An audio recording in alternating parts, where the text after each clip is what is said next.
నమస్కారం BTV news కి స్వాగతం. ఈనాటి ముఖ్యాంశాలు. భారీ వర్షాల నేపథ్యంలో ఏపీ సచివాలయంలో రెవెన్యూ శాఖ అధికారులతో మంత్రి అనకాని సత్యప్రసాద్ సమీక్ష సమావేశం నిర్వహణ. ప్రకాశం బ్యారేజ్కి వరద నీరు భారీగా పోటెత్తిన నేపథ్యంలో రెవెన్యూ అధికారులు అప్రమత్తంగా ఉండాలని కీలక ఆదేశాలు జారీ చేసిన వైనం. వరద ముంపు కాలనీలో వరద పరిస్థితిని ఎప్పటికప్పుడు అంచనా వేయాలని సూచన. పులివెందుల జెడ్పీటీసీ ఉప ఎన్నిక సందర్భంగా అధికార తెలుగుదేశం పార్టీ అక్రమాలకు దౌర్జన్యాలకు పాల్పడిందని వైసీపీ అధినేత వైఎస్ జగన్ ఆరోపణ. ఎన్నికల్లో గెలవడం కోసం టీడీపీ నేతలు పోలీసులను మంత్రుల్ని అడ్డుపెట్టుకుని రౌడీయిజం చేస్తున్నారని విమర్శ. స్వాతంత్ర దినోత్సవ వేడుకలను పురస్కరించుకుని ట్రయల్ రన్ నిర్వహించిన డీజీపీ హరీష్ కుమార్ గుప్తా. స్వాతంత్ర దినోత్సవ వేడుకలు సజావుగా జరిగేలాగా అన్ని చర్యలు తీసుకుంటున్నామని డీజీపీ వెల్లడి. భారీ వర్షం పడినా వేడుకలను ఎలాంటి అంతరాయం కలగకుండా ప్రత్యామ్నాయ ఏర్పాట్లు చేయాలని అధికారులను ఆదేశం. భారీ వర్షాల నేపథ్యంలో ఏపీ సచివాలయంలో రెవెన్యూ శాఖ అధికారులతో మంత్రి అనగాని సత్యప్రసాద్ ఇవాళ సమీక్ష సమావేశం నిర్వహించారు. ఈ సందర్భంగా అధికారులకు కీలక ఆదేశాలు జారీ చేశారు. వరద ముంపు కాలనీలో వరద పరిస్థితిని ఎప్పటికప్పుడు అంచనా వేయాలని మంత్రి అనగాని సత్యప్రసాద్ సూచించారు. ప్రకాశం బ్యారేజీ వరద నీరు భారీగా పోటెత్తిన నేపథ్యంలో రెవెన్యూ అధికారులు అప్రమత్తంగా ఉండాలని ఆంధ్రప్రదేశ్ రాష్ట్ర రెవెన్యూ రిజిస్ట్రేషన్ స్టాంప్స్ శాఖ మంత్రులు అనగాని సత్యప్రసాద్ కీలక ఆదేశాలు జారీ చేశారు. లోతట్టు ప్రాంత ప్రజలను అప్రమత్తం చేయాలని సూచించడం జరిగింది. అలాగనే మత్స్యకారులు వేటకు వెళ్లకుండా జాగ్రత్తగా ఉండాలని దిశానిర్దేశం చేశారు. ఈ సందర్భంగా అధికారులకు కీలక ఆదేశాలు జారీ చేశారు. వరద ముంపు కాలనీలో వరద పరిస్థితిని ఎప్పటికప్పుడు అంచనా వేయాలని మంత్రి అనగాని సత్యప్రసాద్ సూచించారు. అవసరమైతే ప్రజలను ఖాళీ చేయించి పునరావాస కేంద్రాలకు తరలించేందుకు రెవెన్యూ యంత్రాంగం సిద్ధంగా ఉండాలని పేర్కొన్నారు. ప్రజలెవరూ ఆందోళన చెందవద్దని భరోసా కల్పించారు. సోషల్ మీడియాలో పుకార్లను వదంతుల్ని నమ్మవద్దని సూచించారు. అత్యవసర సమయాల్లో హెల్ప్ లైన్ నెంబర్కి కాల్ చేయాలని కోరారు. ప్రజల ఆస్తి ప్రాణ రక్షణకు రెవెన్యూ అధికార యంత్రాంగం సిబ్బంది ప్రభుత్వం సిద్ధంగా ఉందని మంత్రి అనగాని సత్యప్రసాద్ మార్గనిర్దేశం చేశారు.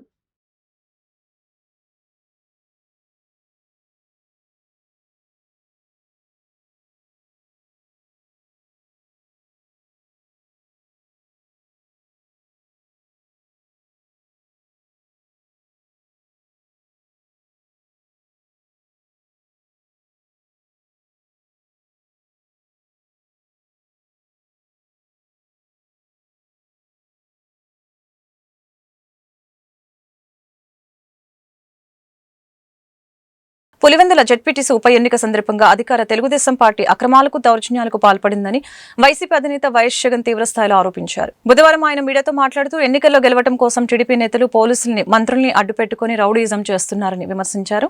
ఈ ఘటనకు సంబంధించిన కొన్ని వీడియో ఫుటేజ్లను ఆయన మీడియా ముందు ప్రదర్శించారు. పులివెందుల డీఎస్పీ ఒకరు తమ పార్టీ కార్యకర్తల్ని బెదిరించారని జగన్ ఆరోపించారు. ఇందుకు సంబంధించిన వీడియోను ఆయన ప్లే చేసి చూపించారు. ప్రజాస్వామ్యంలో ఎన్నికలు జరుగుతూ ఉంటే ఓ అధికారి ఇలాంటి భాష వాడటం దారుణమని ఆయన మండిపడ్డారు. దీనికి తోడు పులివెందుల పట్టణంలోని వైసీపీ ఎమ్మెల్యే కార్యాలయానికి డీఐజీ కోయా ప్రవీణ్ వెళ్లి హడావుడి సృష్టించారని ఆరోపించారు. స్వాతంత్ర దినోత్సవ వేడుకలు సజావుగా జరిగేలాగా అన్ని చర్యలు తీసుకుంటున్నామని డీజీపీ హరీష్ కుమార్ గుప్తా తెలిపారు. భారీ వర్షం పడినా వేడుకల్ని ఎలాంటి అంతరాయం కలగకుండా ప్రత్యామ్నాయ ఏర్పాట్లు చేయాలని ఆయన అధికారుల్ని ఆదేశించారు. వర్షాలు కురుస్తున్న స్వాతంత్ర దినోత్సవ ట్రయల్ రన్ విజయవంతంగా సాగింది. ఆగస్టు 15న జరగబోయే వేడుకలకు ముందు చేసే రిహార్సల్స్ నిర్వహించారు. వేదిక ఏర్పాట్లు, పెరేడ్, సాంస్కృతిక కార్యక్రమాలు అన్ని ఒక క్రమ పద్ధతిలో రిహార్సల్స్ చేశారు. డీజీపీ హరీష్ కుమార్ గుప్తా, ప్రధాన కార్యదర్శి విజయానంద్, జిల్లా కలెక్టర్ లక్ష్మీషా, ఇతర అధికారులు ఈ ట్రయల్ రన్ ని పర్యవేక్షించారు.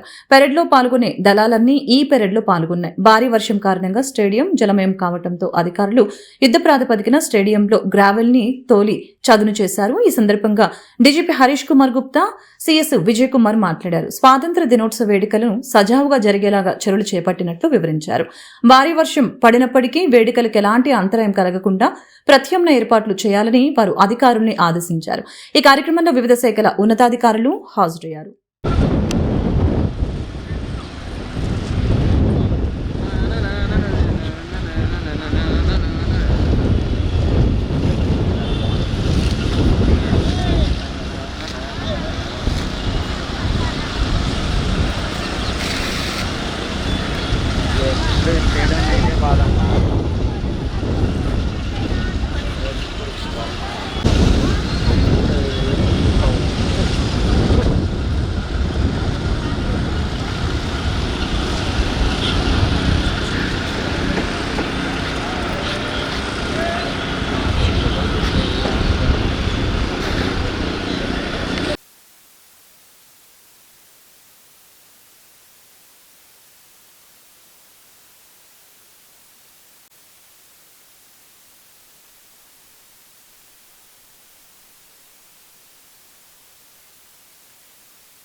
రహదారులు భవనముల శాఖ ఆర్ఎన్బి చీఫ్ ఇంజనీర్ శ్రీనివాసరెడ్డిపై మైలవరం ఎమ్మెల్యే వసంత వెంకట కృష్ణప్రసాద్ సీరియస్ అయ్యారు. పలు అభివృద్ధి పనుల విషయంలో తనపై కక్షపూరితంగా వ్యవహరిస్తున్నాడని, వైసీపీ నుంచి తెలుగుదేశం పార్టీలోనికి తను రావటాన్ని జీర్ణించుకోలేకని అతను ఇలా చేస్తున్నాడని ఎమ్మెల్యే కృష్ణప్రసాద్ పేర్కొన్నారు. విజయవాడలో జిల్లా అభివృద్ధి సమీక్ష సమావేశంలో ఎమ్మెల్యే కృష్ణప్రసాద్ బుధవారం మాట్లాడారు. ఆర్ఎన్బి సిఈ నిర్వాకం వలన అభివృద్ధి పనులు నిలిచిపోయి ప్రజల ప్రాణాలు గాలిలో కలిసిపోతున్నాయని ఆవేదన వ్యక్తం చెందారు. వెలవడం వద్ద రహదారి ధ్వంసమైన వీడియోను స్వయంగా చిత్రీకరించి సమావేశంలో ప్రదర్శించారు. అక్కడ ప్రజలు పడుతున్న అవస్థలు వివరించారు. ఈ సందర్భంగా ఎమ్మెల్యే కృష్ణప్రసాద్ మాట్లాడారు. వైఎస్సార్ కాంగ్రెస్ పార్టీ నుంచి తెలుగుదేశంలోకి వచ్చాననే కారణంతోనే తనపై సిఈ శ్రీనివాసరెడ్డి కక్ష కట్టి వ్యవహరిస్తున్నాడని ఆరోపించారు. అలాగే రహదారి అభివృద్ధిని కావాలని ఉద్దేశపూర్వకంగా సిఈ అడ్డుకున్నారని, ఇది పూర్తిగా నిర్లక్ష్యం, దౌర్జన్యం, దరిద్రం అని పేర్కొన్నారు. ఇదిలా ఉండగా కందులపాడు నుంచి విస్తన్నపేట వరకు విజయవాడ విస్తన్నపేట ప్రధాన రహదారి విస్తరణతో కూడిన అభివృద్ధికి గతంలో కేంద్ర ప్రభుత్వం నుంచి 40 కోట్లు మంజూరు చేయించినట్లు పేర్కొన్నారు. పనులు ప్రారంభించలేదనే సాకుతో తనకి కనీసం సమాచారం కూడా ఇవ్వకుండా ఈ వర్కుని కూడా క్యాన్సిల్ చేశారని అన్నారు. పని ప్రారంభం కాకుంటే రీటెండర్ పిలవాలని, కానీ వర్క్ ని అకారణంగా ఎందుకు క్యాన్సిల్ చేశారని ఆర్ఎన్బి సిఈ శ్రీనివాసరెడ్డిని సమీక్ష సమావేశంలో ఎమ్మెల్యే కృష్ణప్రసాద్ నిలదీశారు. కేంద్ర ప్రభుత్వం నిధులను కూడా సద్వినియోగం చేయకుండా ఆర్ఎన్బి సిఈ విధానం వ్యవహరిస్తున్నాడని పేర్కొన్నారు. మైలవరం కింద ఉండి ఇబ్బంది అవుతుంది కాబట్టి వాళ్ళకి నివేదిక ఇవ్వడం కోసం నేను వెళ్తానికి ఒక అరగంటలో వాళ్ళు వెళ్ళిపోతారంట క్యాబినెట్ సబ్ కమిటీ వాళ్ళు. మన లేదు ఆ అంశం అక్కడ ఇస్తున్నానండి, మన ఇద్దరిది సపరేట్ చేసేది. ఎందుకంటే 62,000 ఓట్లు మాకున్నాయి, సుమారు 90,000 ఓట్లు ఆయనకున్నాయి. చాలా ఇబ్బందిగా ఉంది అందుకని వదిలేండి. వెళ్ళిపోయే ముందు అదే బాగా ఓట్లు ఆ డబ్బులు మీరే తీసుకుంటున్నారు. ఈ క్రమంలో సార్ ఆర్ఎన్బికి సంబంధించి ఇంకొక విషయం చెప్పడం మర్చిపోయాను. కేజీవై రోడ్డు కందులపాడు గంగినేని మన ఎల్లిపాలెం రోడ్డుకి సంబంధించి అది కూడా ఇట్లనే శాంక్షన్ అయ్యింది సార్. అది వర్క్ నేను కాంట్రాక్టర్ 5 పైసలు డబ్బులు రాపోయినా ఆ కాంట్రాక్టర్ కాళ్ళు ఏళ్ళు కొట్టుకొని వర్క్ చేయించాను. కింద ఇక్కడ మన గటమడుగు దగ్గర మునగపాడు దగ్గర వర్క్ అయింది. కేవలం ఏంటంటే దానికి ఆర్డబ్ల్యూఎస్ వాళ్ళు పైప్ లైన్ ఆ రోడ్డు మధ్యలో నుంచి వెళ్తా ఉంది. ఆర్ఎన్బి వాళ్ళు ఆర్డబ్ల్యూఎస్ వాళ్ళకి కనుక డబ్బులు ఇస్తే ఆ పైప్ లైన్ షిఫ్టింగ్ కి ఆ వర్క్ లో అది ఇంక్లూడ్ అయింది. అది ఇవ్వండి మహానుభావ, మీకు దండం పెడతాము, ఆ రోడ్డు పూర్తి చేపిస్తాము. గతుకులు ఏమైందంటే అది తేల్చరు, దాని గురించి మాట్లాడరు. అది ఒకటి కనుక ఎంతో కొంత విషయం తెలిస్తే ఆ కాంట్రాక్టర్ డబ్బులు ఇవ్వకపోయినా నేను చేయడానికి సిద్ధం అని చెప్పి ఒప్పుకున్నాడు అండి. అది ఒకటి తేల్చండి సార్, అది మోస్ట్ ఇంపార్టెంట్ ఇష్యూ.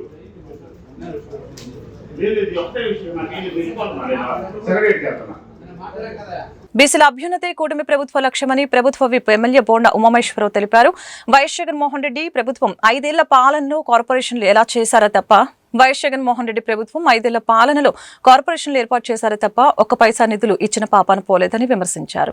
నగరంలోని సెంట్రల్ నియోజకవర్గం అజిత్ సింగ్ నగర్ తెలుగుదేశం పార్టీ కార్యాలయం నందు గౌడ కార్పొరేషన్ చైర్మన్ వెంకట గురుమూర్తి, టీడీపీ నాయకులు కొనకల్ల బుల్లయ్యతో కలిసి ప్రభుత్వ విప్ సెంట్రల్ నియోజకవర్గ ఎమ్మెల్యే బోండా ఉమామేశ్వరరావు ముఖ్యమంత్రి చంద్రబాబు చిత్రపటానికి క్షీరాభిషేకం చేశారు. అనంతరం ఎమ్మెల్యే బోండా ఉమా మాట్లాడారు. బీసీలు అంటే వెనకపడ్డ తరగతుల వారు కాదని, తెలుగుదేశం పార్టీకి వెన్నెముక అని చెప్పారు. నాయ్ బ్రాహ్మణుల దుకాణాల్లో నెలకి 200 యూనిట్లు ఉచిత విద్యుత్ అందిస్తుందని తెలిపారు. దీనివలన వారికి ఆర్థిక భారం తగ్గుతుందని చెప్పారు. చేనేత కార్మికుల ప్రోత్సాహకానికి 5 కోట్ల ఆర్థిక సాయం, హ్యాండ్లూమ్ వారికి 200 నుంచి 500 యూనిట్ల వరకు ఉచిత విద్యుత్ సరఫరాలు చేస్తున్నట్లు తెలియజేశారు. వైఎస్ జగన్మోహన్ రెడ్డి ప్రభుత్వం 5 ఏళ్ల పాలనలో కార్పొరేషన్లు ఏర్పాటు చేశారు తప్ప 1 పైసా నిధులు ఇచ్చిన పాపాన పోలేదని విమర్శించారు. అనంతరం గౌడ కార్పొరేషన్ చైర్మన్ వీరంకి గురుమూర్తి మాట్లాడారు. భారతదేశంలో బీసీలకు 33% రిజర్వేషన్లు కల్పిస్తున్న ఏకైక పార్టీ తెలుగుదేశం పార్టీ అని చెప్పారు. కార్పొరేషన్లు ఏర్పాటు చేసి 10 లక్షల రూపాయలు ఫండ్ ఇస్తామని చెప్పిన గత వైసీపీ ప్రభుత్వం గడిచిన 5 ఏళ్లలో 1 రూపాయి కూడా ఖర్చు పెట్టలేదని అన్నారు.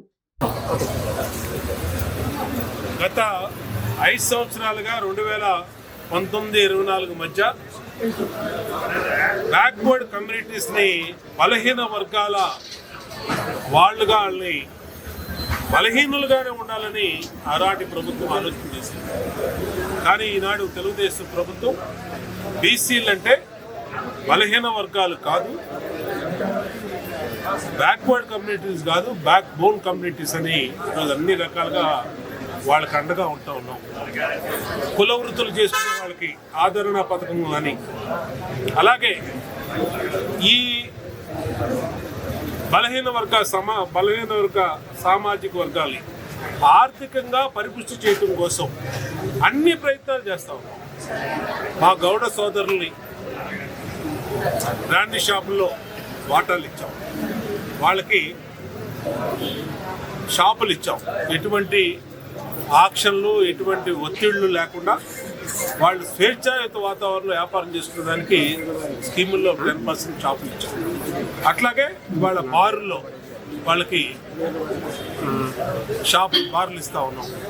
అట్లాగే నాయి బ్రాహ్మణులకి ఉచిత కరెంటు కానీ, రజకులకు ఉచిత కరెంటు కానీ, మా చేనేత సోదరులకు ఉచిత కరెంటు కానీ, అన్ని రకాలుగా అంటే విద్యాపరంగా, రాజకీయ పరంగా, ఆర్థిక పరంగా, వాళ్ళ పిల్లలు చదువుకుంటే చదువుల పరంగా అన్ని రకాలుగా ఈ ప్రభుత్వం అహర్నిశలో పనిచేస్తాం.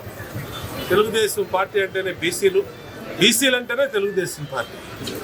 ఇవాళ అన్ని సామాజిక వర్గాలకి కార్పొరేషన్లు పెట్టి ఆ సామాజిక వర్గాలు ఆర్థిక పరిపుష్టి అయ్యే విధంగా ఏదో నామకే వాస్తే గతంలో పెట్టారు చైర్మన్ని.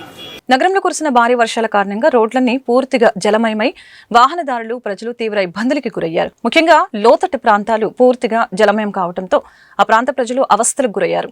జిల్లా కలెక్టర్ లక్ష్మీషా, మున్సిపల్ కమిషనర్ కలిసి వరద ప్రాంతాలలో పర్యటించారు. రోడ్డుపై నిలిచిన వర్షపు నీరుని బయటికి పంపించేలాగా చర్యలు తీసుకోవాలని అధికారులకు ఆదేశాలు జారీ చేశారు.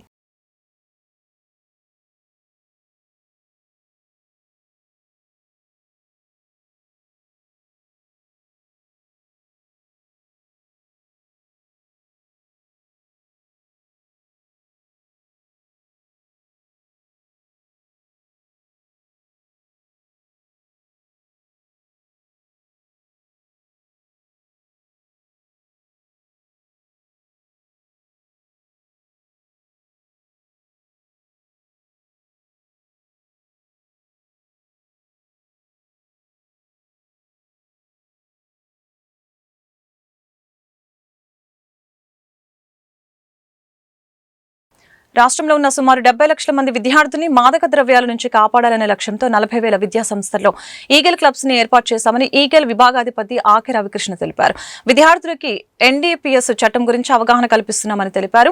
మాదక ద్రవ్యాలను వినియోగించే వారికి, విక్రయించే వారికి ఎన్డీపీఎస్ చట్టం 1985 కింద 10 నుంచి 20 సంవత్సరాలు జైలు శిక్ష పడుతుందని చెప్పారు.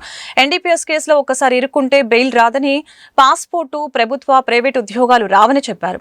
డ్రగ్స్ అనేవి ఎంతో ప్రమాదకరమని, జీవితాన్ని అంధకారం చేస్తాయని తెలియజేశారు. ఎన్డీపీఎస్ కేసులో ముద్దాయి అయితే CCTNS పోర్టల్లో, నార్కోటిక్స్ బ్యూరో పోర్టల్లో జీవితకాలం పేరు నమోదై ఉంటుందని తెలిపారు. United college of hotel management and business management ఆధ్వర్యంలో సంయుక్త పేరుతో టాలెంట్ ఫెస్ట్ కార్యక్రమాన్ని విజయవాడ ఎంజీ రోడ్లోని మాకినేని బసవపున్నయ్య ఆడిటోరియంలో జరిగింది. కార్యక్రమంలో భాగంగా మాదక ద్రవ్యాలపై అవగాహన సదస్సుని ఈగల్ విభాగం ఆధ్వర్యంలో నిర్వహించారు.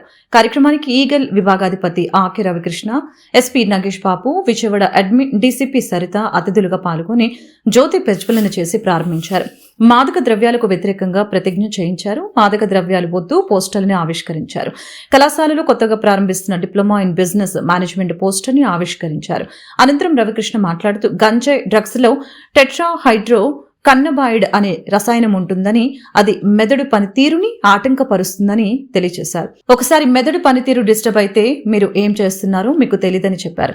డ్రగ్స్ వలన జరిగే ప్రమాదాలను యువత గుర్తించాలని ఈ సందర్భంగా సూచించారు.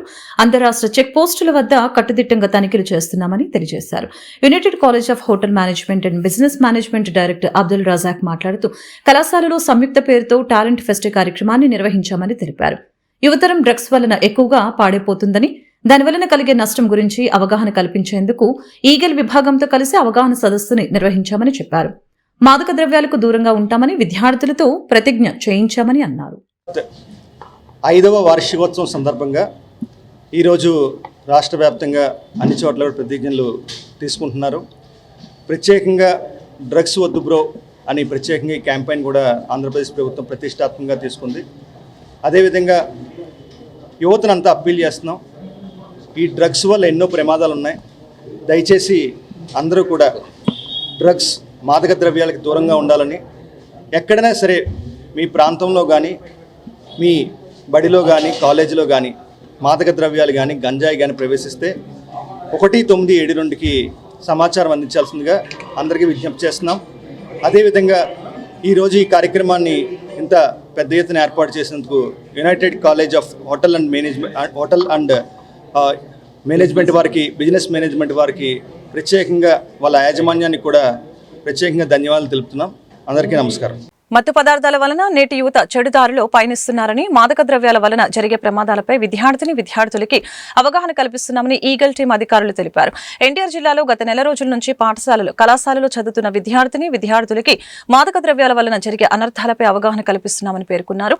విద్యార్థులు మత్తు పదార్థాలకి దూరంగా ఉండటం వలన భవిష్యత్తులో ఆరోగ్యంగా రాణిస్తారని పేర్కొన్నారు. ఐజీపీ రవికృష్ణ ఆదేశాల మేరకు విజయవాడ సిపి రాజశేఖర్ బాబు ఆదేశాల మేరకు పశ్చిమ నియోజకవర్గంలోని విద్యాధరపురం బెజవాడ రాజారావు హైస్కూల్లో డ్రగ్స్ వద్దు బ్రో అనే కార్యక్రమం ఈగల్ సెల్ ఆధ్వర్యంలో గంజా అండ్ డ్రగ్స్ మీద మాదక ద్రవ్యాల దుష్పరిణామాలపై అవగాహన కార్యక్రమాన్ని నిర్వహించడం జరిగింది. ఈ సందర్భంగా అధికారులతో పాటు బెజవాడ రాజారావు హైస్కూల్ ప్రిన్సిపల్ మాట్లాడారు.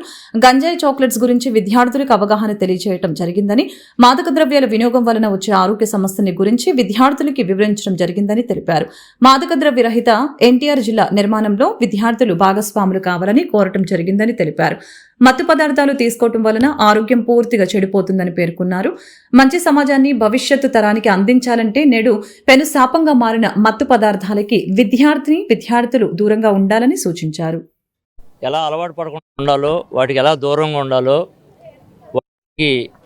వాళ్ళకి మంచి విజ్ఞానం కలిగజేసి వాళ్ళందరికీ కూడా అవగాహన కలిగే నిమిత్తం ఇది ఏర్పాటు చేయడం జరిగింది. ఆ విధంగా ఏర్పాటు చేసిన సభలో వక్తలందరూ కూడా వాళ్ళకి తోచిన విధంగా, వాళ్ళకి అర్థమయ్యే విధంగా, పిల్లలందరికీ అర్థమయ్యే విధంగా వాళ్ళ విజ్ఞానాన్ని వాళ్ళతో పంచుకున్నారు. ఈ విజ్ఞానాన్ని గ్రహించి పిల్లలు ఈ మత్తు పదార్థాలు, లేకపోతే మద్యపాన నిషేధం, ఈ సిగరెట్లు ఇలాంటి అన్నిటి పట్ల కడు జాగ్రత్త వహించాలని చెప్పేసి మేము సందేశాత్మకంగా ఇదంతా వివరించడం జరిగింది. ఈ జిల్లా వ్యాప్తంగా ఇటు ఈగల్ టీం కానివ్వండి, మా ఎక్సైజ్ కానివ్వండి, అన్ని స్కూల్స్లో, అన్ని కాలేజీల్లో కూడా ఈ కార్యక్రమాలు చేపడుతున్నాం. దీని ద్వారా పిల్లలందరూ కూడా అవగాహన కలిగించుకొని వీటి పట్ల కడు జాగ్రత్తగా ఉంటారనేది మా ఉద్దేశం. ఈ రోజున మన స్కూల్లో బెజవాడ రాజారావు హై స్కూల్ అరవింద వీధి విద్యాధరపురంలో ఒక మంచి కార్యక్రమం చేపట్టాలని గర్రె శంకర్ గారు కోరిన మీదట పోలీస్ డిపార్ట్మెంట్ వారు, ఎక్సైజ్ డిపార్ట్మెంట్ వారు, అట్లాగే 8th, 9th, 10th విద్యార్థులకు ఏ రకంగా భవిష్యత్తులో ఇప్పుడు ఎవరో డ్రగ్స్ కి ఎవరు ఉండరో, మా లాంటి స్కూల్స్ లో చదివే వాళ్ళలో ఈ సమస్య యాక్చువల్ గా లేదు. అయినప్పటికీ భవిష్యత్తులో డ్రగ్స్ బారిన పడకుండా ఉండేందుకు మీరు కానీ, మీ కుటుంబ సభ్యులు కానీ, ఫ్రెండ్స్ కానీ దాన్ని నివారించడానికి, దాన్ని ఎంకరేజ్ చేయటం అనేటువంటిది ప్రసక్తే లేదు. కానీ నివారించడానికి కూడా జీవితాంతం మన స్కూల్ విద్యార్థులు ఏ దశలో ఉండా, ఎక్కడుండా, ఏ దేశంలో ఉండా మన సంస్కృతిని, మన భారతీయతని గుర్తుంచుకుని దురలవాట్లకి దూరంగా ఉంటారని సందేశం చెప్పినందుకు, మా స్కూల్ని సెలెక్ట్ చేసుకున్నందుకు స్కూల్ తరఫున కృతజ్ఞతలు తెలియజేస్తాను.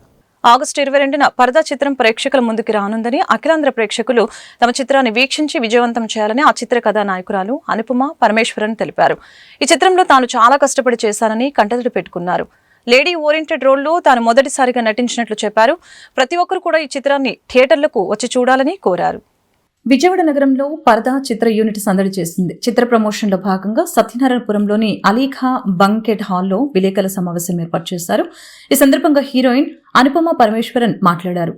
ఈ చిత్రంలో తాను చాలా కష్టపడి చేశానని కంటతడి పెట్టుకున్నారు. లేడీ ఓరియంటెడ్ రోల్లో తాను మొదటిసారిగా నటించినట్లు తెలియజేశారు. ప్రతి ఒక్కరూ చిత్రాన్ని థియేటర్లకు వచ్చి చూడాలని కోరారు. పరదా కథ వినగానే నేను చాలా ఎమోషనల్ అయ్యానని, నటించేటప్పుడు కూడా అంతే ఎమోషనల్ అయ్యానని తెలిపారు. ప్రతి హీరోయిన్ ఇలాంటి క్యారెక్టర్ కావాలని కోరుకుంటున్నారని అన్నారు. దర్శకులు, నిర్మాతలు నా మీద ఎంతో నమ్మకంతో ఈ చిత్రాన్ని నిర్మించారని, వాళ్ళ నమ్మకాన్ని ఖచ్చితంగా ప్రేక్షకులు నిలబెట్టాలని అన్నారు. అనంతరం దర్శకుడు ప్రవీణ్ కాండ్రేగుల మాట్లాడుతూ పరదా చిత్రం ట్రైలర్ కి ఇప్పటికే విశేష స్పందన లభించిందని తెలిపారు. అలాగనే పరదా చిత్రానికి రామ్ చరణ్ ట్రైలర్ లాంచ్ చేయడం చాలా సంతోషంగా ఉందని అన్నారు. ఈ నెల 22వ తేదీన వరల్డ్ వైజ్ గా ఈ చిత్రం విడుదల కానుందని, సుబ్బు క్యారెక్టర్లో అనుపమ పరమేశ్వరన్ జీవించిందని తెలిపారు. అనంతరం నిర్మాతలు విజయ్, శ్రీనివాస్ మాట్లాడారు. ఈ నెల 22వ తేదీన పరదా చిత్రం ప్రేక్షకుల ముందుకు రానుందని, అఖిలాంధ్ర ప్రేక్షకులు తమ చిత్రాన్ని వీక్షించి విజయవంతం చేయాలని వారు కోరారు. తొలి ప్రయత్నంగా శ్రీధర్ అనే నేను, విజయ్ గారు, శ్రీనివాస్ అనే కొత్త ముగ్గురు ఫ్రెండ్స్ కలిపి ఒక బ్యానర్ స్థాపించి ఒక మంచి సినిమా తీయాలనే ఒక తలంపుతోటి అప్పటికే సినిమా బండి సినిమా చేసిన నెట్ఫ్లిక్స్ ఒరిజినల్స్లో మీకు తెలుసు, ప్రవీణ్ గారిని దర్శకుడిగా పెట్టుకొని ఒక మంచి కథ ఆలోచించి దాని మీద ఈ కథకి అనుపమ గారే పూర్తిగా 100% న్యాయం చేయగలరు అని చెప్పి దర్శకుడు చెప్పిన మీదట మరి మా విజయ్ గారు, ప్రవీణ్ గారు అనుపమ గారిని కలిసినప్పుడు వారు స్క్రిప్ట్ విన్న వెంటనే ఈ స్క్రిప్ట్ బాగా నచ్చి తప్పకుండా చేస్తానని చెప్పిన మాట ఇచ్చి, వారికి తోడుగా మలయాళీ సూపర్ స్టార్ దర్శన రాజేంద్రన్ గారు, సంగీత గారు కూడా ప్రధాన పాత్రలో ఈ మంచి సినిమా చేయడం జరిగింది. ఈ సినిమాకి మొదటి నుంచి కూడా అనుపమ పరమేశ్వరన్ గారు 100% తమ సహాయ సహకారాలు పూర్తి స్థాయిలో మాకు ఇవ్వడం వల్లనే మరి ప్రొడ్యూసర్లుగా మేము కొత్త వాళ్ళమైనా కూడా ఈ ప్రాజెక్ట్ని సక్సెస్ఫుల్గా కంప్లీట్ చేయగలిసాం. ఇప్పటికే మీ అందరికీ తెలుసు, ఈ టీజర్ రిలీజ్ చేసాం, 3 పాటలు రిలీజ్ చేసాం. మొన్ననే సూపర్ స్టార్ మహేష్ బాబు గారి బర్త్డే రోజున హీరో రామ్ గారి చేతుల మీదుగా పరదా ట్రైలర్ కూడా రిలీజ్ చేయడం జరిగింది. అందరికీ నమస్కారం. అసలు నేను మాట్లాడాలనుకున్నది అంతా వీళ్ళందరూ మాట్లాడారు. మేము చాలా కష్టాలు దాటి చేసిన ఒక సినిమా అది. ఇప్పుడు కూడా చాలా కష్టాలు ఫేస్ చేస్తున్నాం. దయచేసి ఈ సినిమా చూడండి, సపోర్ట్ చేయండి. పరదా అంటే లైక్ ఈ మూవీకి ఈ టైటిల్ ఎందుకు చూస్ చేసాం? సో అంటే ఒక్కొక్క ఏరియాలో ఒక్కొక్క కల్చర్ ఉంది. సో ఈ మూవీలో మేము ట్రైలర్ చూస్తే ఒక కల్చర్ కనిపిస్తుంది. అంటే పరదా తీయకుండా ఒక అమ్మాయి వేరే ప్లేస్కి వచ్చి ఆ పరదాతోనే ట్రావెల్ చేస్తుంది. సో అది మేము ట్రైలర్లో చూస్తాం. సో పరదాకి ఆ టైటిల్కి ఏంటి? సో మేజర్గా పరదా అంటే ఇప్పుడు మనం జనరల్గా వాడతాం కదా, ఇది అమ్మాయి సినిమాయే కాదు చెప్పాలంటే. ఇది ఒక ప్రతి వారిలోని ఒక పరదా ఉంటుంది కదండి. ప్రతి అబ్బాయిలోని అమ్మాయిలోని ప్రతి మనిషిలోని ఒక దాగు ఒక మనం అంటాం కదా, అరే పరదాల నుంచి బయటికి రారా, ఏదైనా చేయరా అని. సో ద మీనింగ్ అది ఇక్కడ డెఫినెట్లీ మనం విజువల్ మాస్క్ అంతే దాని మీనింగ్ అంతకు మించి ఏమీ లేదండి. అండ్ ఇంకోటి కూడా చెప్దాం అనుకుంటున్నాను, ఈ సినిమా ఎటువంటి లైక్ కాంట్రవర్సీ కానీ ఏమి ఉండదు, సంబంధం లేదండి. అంటే నేను ఒకటే చెప్తాను, మనం ఎవరినో ఉద్దేశించి ఎవరో ట్రెడిషన్స్ మనం ఎందుకు చెప్పాలి చెప్పండి. పరదా అనే సినిమాని మేము ఒక 2.5 years నుంచి, అంటే అది జస్ట్ పుట్టినప్పటి నుంచి, అంటే ఆ థాట్ పుట్టినప్పటి నుంచి ఈ రోజు వరకు అదే ఉత్సాహంతో పనిచేస్తూ ఉన్నామండి. అంటే నేను ప్రవీణ్తో పాటు మాకు తోడైన ఇంకో శక్తి అనుపమ అండి. అనుపమ వచ్చిన తర్వాత మాకు డబుల్ అయింది, మా ఎనర్జీ డబుల్ అయింది. ఇందాక మీరు అడిగారు అనుపమని ఎందుకు సెలెక్ట్ చేసుకున్నారు అని. అనుపమ కథ ప్రకారం అండి, అసలు ఈ అమ్మాయి ఏంటి, ఒక విలేజ్లో ఉండే ఒక అమ్మాయిలా కనిపించే అమ్మాయి ఆ కంప్లీట్ ఆర్క్ టువర్డ్స్ ఎండ్ చూసినప్పుడు మీరు చెప్తారు సినిమా చూసిన అనుపమ ఎందుకు ఈ సినిమా కరెక్ట్ అని. అనుపమ చాలాసార్లు చెప్పారు, తను ఫస్ట్ నుంచి ఒక మంచి క్యారెక్టర్ గురించి ఇలాంటి డిఫరెంట్ క్యారెక్టర్ గురించి ట్రై చేస్తూ ఉన్నారు. ఇన్నాళ్ళకి ఆవిడకి నచ్చింది, ఆవిడకి నచ్చిన క్యారెక్టర్ మేము ఇవ్వగలిగాం అంటే అది మా లక్కని మేము ఫీల్ అవుతూ ఉంటామండి. ప్రవీణ్ ఈ సినిమాని మలిచిన విధానం, తీర్చిన విధానం ఎక్స్ట్రాడినరీగా ఉందండి. అనుతో పాటు దర్శన, సంగీత గారు, ఈ పెర్ఫార్మెన్సెస్ అండ్ రాజేంద్రప్రసాద్ గారు, గౌతమ్ మేనన్, ఇలా ఏ క్యారెక్టర్ తగ్గ యాక్టర్ ఆ క్యారెక్టర్కి ఆ యాక్టర్ కరెక్ట్గా మ్యాచ్ అయ్యారు ఈ సినిమా. ఈ సినిమాని మీరు ఒక ఆర్ట్ ఫిల్మ్ లాగా లేదా ఒక ఏదో మెసేజ్ ఓరియంటెడ్ సినిమాలో అనుకోవద్దండి. ఇది 100% ఎంటర్టైన్మెంట్ సినిమా, కమర్షియల్ సినిమా అండి. మీకు అన్నీ ఉంటాయి, ఫుల్ మీల్స్ అనమాట. అనుపమ క్యారెక్టర్ కానీ, దర్శన క్యారెక్టర్ కానీ, సంగీత క్యారెక్టర్ కానీ. ఈ సినిమాని మీరు ఎంకరేజ్ చేసి సూపర్ హిట్ చేస్తే ఇలాంటి మంచి సినిమాలు చేయడానికి మాకు ఒక ఎనర్జీ వస్తుందండి. మా టీం అంతా అదే ఎక్స్పెక్ట్ చేస్తున్నాం. ఈ August 22 మీ ముందుకు వస్తుందండి సినిమా. చూడండి, చూసి మమ్మల్ని ఆశీర్వదించండి. Thank you. వార్తలు ముగించే ముందు ముఖ్యాంశాలు మరొకసారి. భారీ వర్షాల నేపథ్యంలో ఏపీ సచివాలయంలో రెవెన్యూ శాఖ అధికారులతో మంత్రి అనగాని సత్యప్రసాద్ సమీక్ష సమావేశం నిర్వహణ. ప్రకాశం బ్యారేజ్కి వరద నీరు భారీగా పోటెత్తిన నేపథ్యంలో రెవెన్యూ అధికారులు అప్రమత్తంగా ఉండాలని కీలక ఆదేశాలు జారీ చేసిన వైనం. వరద ముంపు కాలనీలో వరద పరిస్థితిని ఎప్పటికప్పుడు అంచనా వేయాలని సూచన. పులివెందుల జెడ్పీటీసీ ఉప ఎన్నిక సందర్భంగా అధికార తెలుగుదేశం పార్టీ అక్రమాలకు, దౌర్జన్యాలకు పాల్పడిందని వైసీపీ అధినేత వైఎస్ జగన్ ఆరోపణ. ఎన్నికల్లో గెలవడం కోసం టీడీపీ నేతలు, పోలీసులను, మంత్రుల్ని అడ్డుపెట్టుకుని రౌడీయిజం చేస్తున్నారని విమర్శ. స్వాతంత్ర దినోత్సవ వేడుకలను పురస్కరించుకుని ట్రయల్ రన్ నిర్వహించిన డీజీపీ హరీష్ కుమార్ గుప్తా. స్వాతంత్ర దినోత్సవ వేడుకలు సజావుగా జరిగేలాగా అన్ని చర్యలు తీసుకుంటున్నామని డీజీపీ వెల్లడి. భారీ వర్షం పడినా వేడుకలను ఎలాంటి అంతరాయం కలగకుండా ప్రత్యామ్నాయ ఏర్పాట్లు చేయాలని అధికారులను ఆదేశం. ఈ వార్తలు ఇంతటితో సమాప్తం. మరొక బులెటిన్లో మళ్ళీ కలుద్దాం. నమస్కారం.